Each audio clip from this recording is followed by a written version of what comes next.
Fellow Kenyans.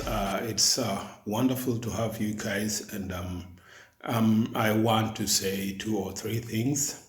Actually, I very pleased with your outturn to listen and to understand. One thing that I came to admire about you Kenyans is that you are intelligent. And Kenyans have produced some of the super minds of the world. You know, some of our offsprings of Kenya have even become superpower, and have ruled more than Kenya. And that's why I want to encourage you in your thinking, to improve your way of thinking, to develop, you know. First of all, I thank you so much for turning out to go and vote. As I had told you in my former video, voting is your right. It's your right to vote. It's your right to go and choose the right leader. Should it be a councillor? Should it be a governor? Should it be a senator? Should it be an MP? Should it be a president? It's your right to choose. Because tomorrow you might not complain and say, oh, why is this that way? Oh, they stole, or they did. And you yourself, you never took part in voting. That's why it's very important, because your vote counts. And you have a right to complain once you have voted, because you know you've done the right thing and exercised your right. Second, I would like you to know that Kenyans, you are tracking back because of making siasa 24/7. We can't choose leaders who start from day one making siasa campaign from day one until they get out of their power. This is of no help. This is not bringing any development. We have to learn to give swift exchange of power. I really admire Tanzania. Tanzania that was very behind us, the one that even used to run to Kenya to get advice from Kenya. Yeah, but you find now they are even more advanced than us. Why? Because you find the exchanges of power go swiftly.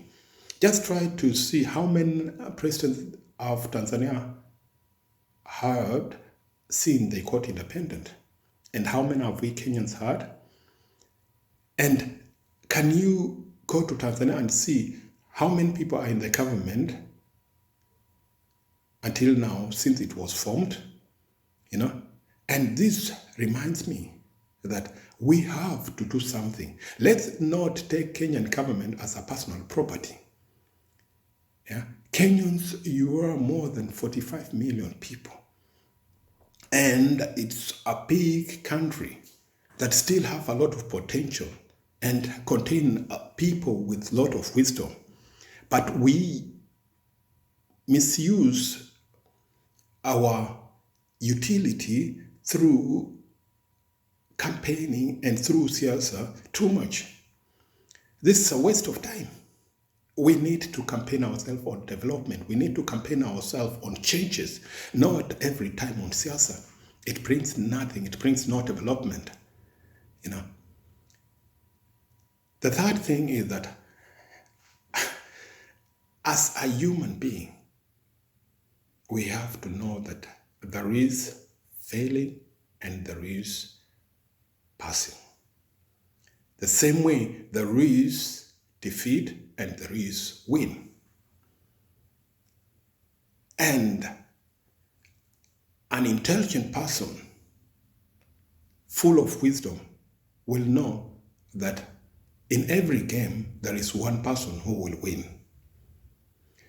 When it comes to a person who calls himself to be intelligent, to be wise, and cannot differentiate between when the game is over and when the game starts, then we have a question mark. What kind of brain is this person using?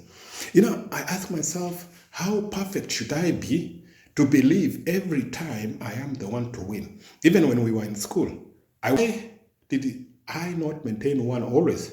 Because it's a challenge.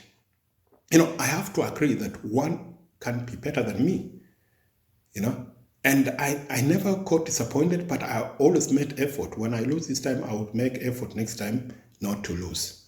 And I would agree that the other one was better than me today. But I keep on asking myself, since Honorable Raila joined politics in Kenya, how is it that always they are stealing from him? When one says that they have stolen from me once or stolen from me twice, could be understandable. But how comes that they are stealing from him every time? Now it's 5 times. Is this not ambitious? Is this not strange? Because as intelligent person, I should be able to know that I can be defeated or I can win. So how comes that I'm always winning and it's always being stolen from me? Is that not strange? Another question to ask yourself, or to ask Honorable Raila, is there a time that he has given or he has accepted that he has been defeated since he started campaigning? No. There is no time he has ever accepted and say, yes, this time they have defeated me. Don't you find that to be strange? I would like the Supreme Court to see in this, if even anybody, who has ever involved himself in a certain race, you will either win or you lose. And an intelligent man, full of wisdom, when you lose, you accept, okay, this time I've lost. But there is no day this gentleman has ever said, yeah, this time I lost. Every time he's winning and every time they're stealing from him. So this leaves a question mark. And then the second thing that we have to consider is that, is this the only perfect man who can lead Kenya? Is it the only perfect man who can lead opposition? What about when he will die? Kenyans, we have to think far. We have to reason out that there is time for everything. There was time when Shikuku was a challenger. Yeah, there was time when Masinda was a challenger. There was time when Kenyatta led, and we thought, oh, after Kenyatta, what happened? But now, Kenya is going on.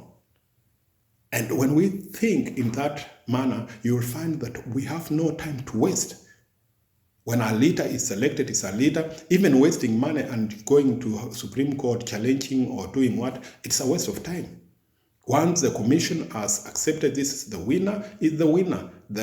Let the person rule the 5 years, and then we elect another one. Yeah. The fifth issue is that I'm pleading to the Kenyan Constitution to refine this. I find it unfair if a presidential candidate campaigned the first time he failed or claimed to be stolen. The second time, it happened the same. The third time, it happened the same. Normal to the democratic countries is that this person should not campaign anymore. Because when you fail twice as presidential candidate, it shows that Mwananchi does not need you. It shows that you've lost the vote as a president. You've lost this kind of trust. So there is no need of you standing again. So the Constitution should define this, that for presidential candidates should only either campaign twice and be given a grace time of another year, so another term. So that means the last campaign should be that trial. If they don't win this time, then they should not anymore campaign for presidential. You can remember like McCain from America, the late McCain, what happened when he campaigned and lost,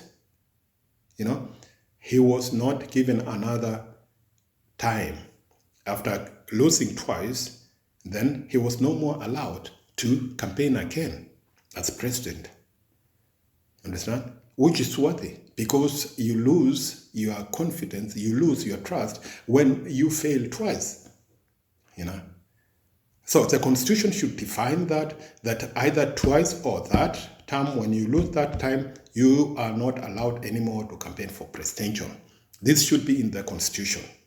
And then I think this is already defined that a person is only, or a president is only allowed to rule 2 terms.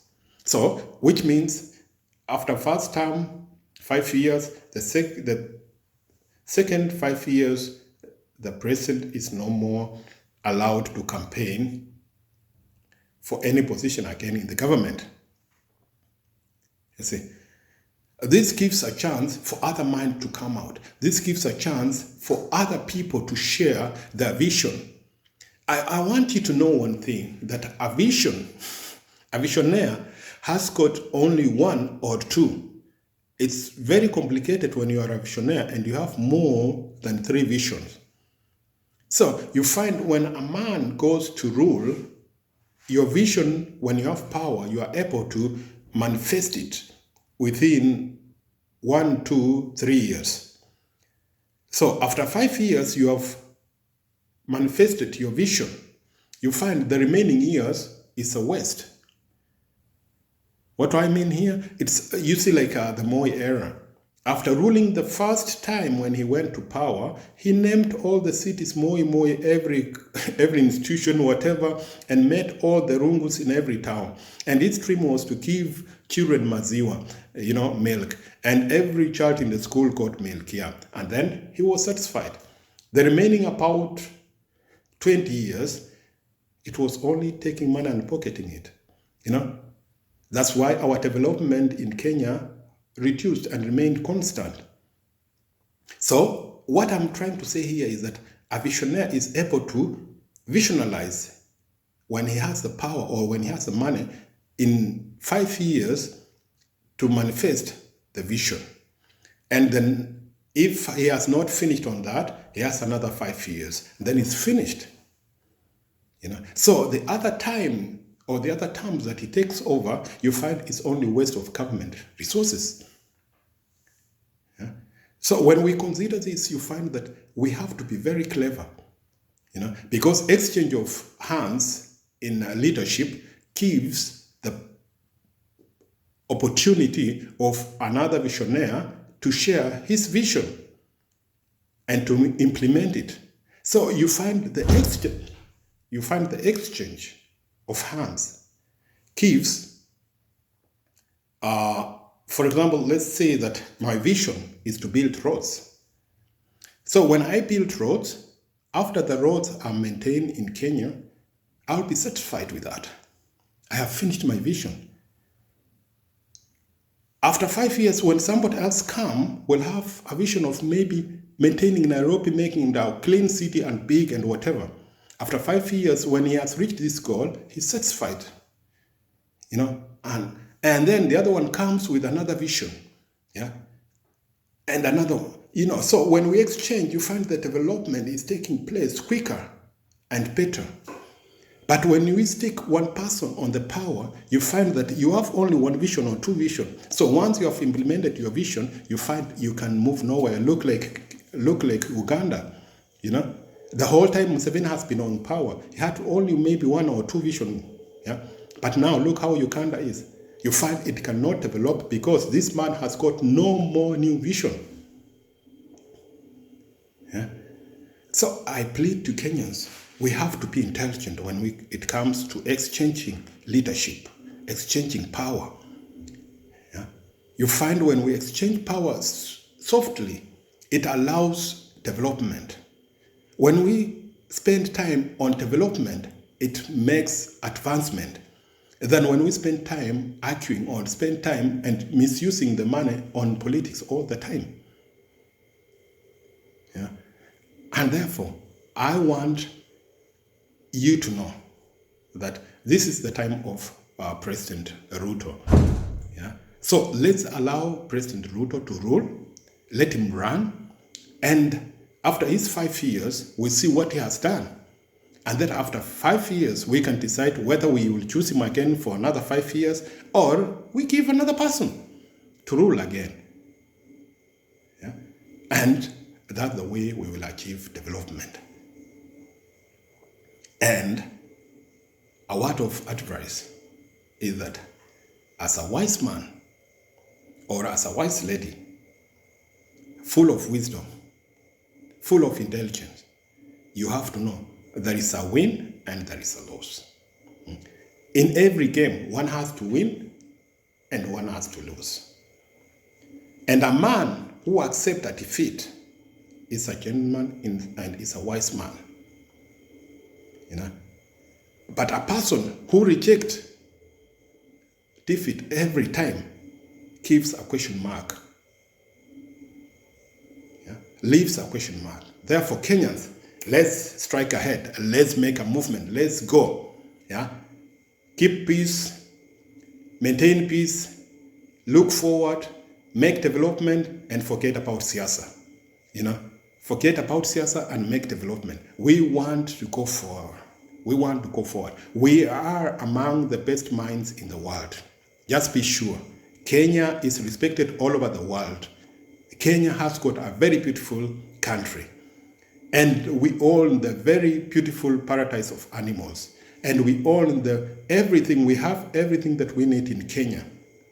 That when we utilize it very properly, that we can come the top of the world and even we can lead the African continent to a better place. So let's work together and let's join hands together and make for development. Let's join President Ruto and make something that is productive. Never waste time arguing, never waste time thinking of, I don't want to forget this because we appreciate the time that Honorable Raila Odinga has invested in Kenya. He's among the people who was really opponent. And this is something we honor him because he really assisted Kenyans and campaigned even for democracy in Kenya. And therefore, I also await from him also to respect the democracy that he fought for and also accept that wananchi have chosen, And it's time for retirement. There is a wise man, an intelligent man should know when it's to an end. It has come to an end. He has got to go to retire, sit down and be only advisor to the government. We will respect him even more. Yeah, we will pay him homage. And, because he is one of the leaders that we have always admired and respected,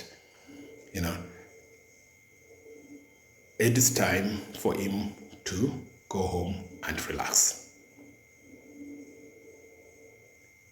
I thank you for listening, and I beg you, be a Kenyan Mzalendo and stand on your word. Please maintain peace, because when you beat a brother, he's not the one who is making the president. When you fight another tribe, it's not the one that is making president. God is the one who chooses president. And why God chose Ruto, he has a reason. So let's maintain peace. Let's try to work together and accept it. Yeah, whether it's in Kisumu, whether it's in Western, whether it's in Mombasa, wherever, as long as it's Kenya, let's maintain peace and let's support President Ruto as the 5th president of Kenya so that we can make a change and not run behind the time. At the moment, the whole world is facing inflation, and all prices have gone high in the whole world, and people are trying to struggle. So let's not waste a lot of time looking on small issues like that, on personal issues, because I may call these personal issues, because Kenya is not only for one family. Kenya is for more than 45 million people, and therefore, wacha tujenge Kenya, be encouraged, be stable, and be a man of wisdom. As far as we are wise, as far as we are acknowledged in the whole world as one of the best minds of Africa, let's show an example this time. Let's keep peace. Let's move forward. God bless you and God bless Kenya. Bye-bye.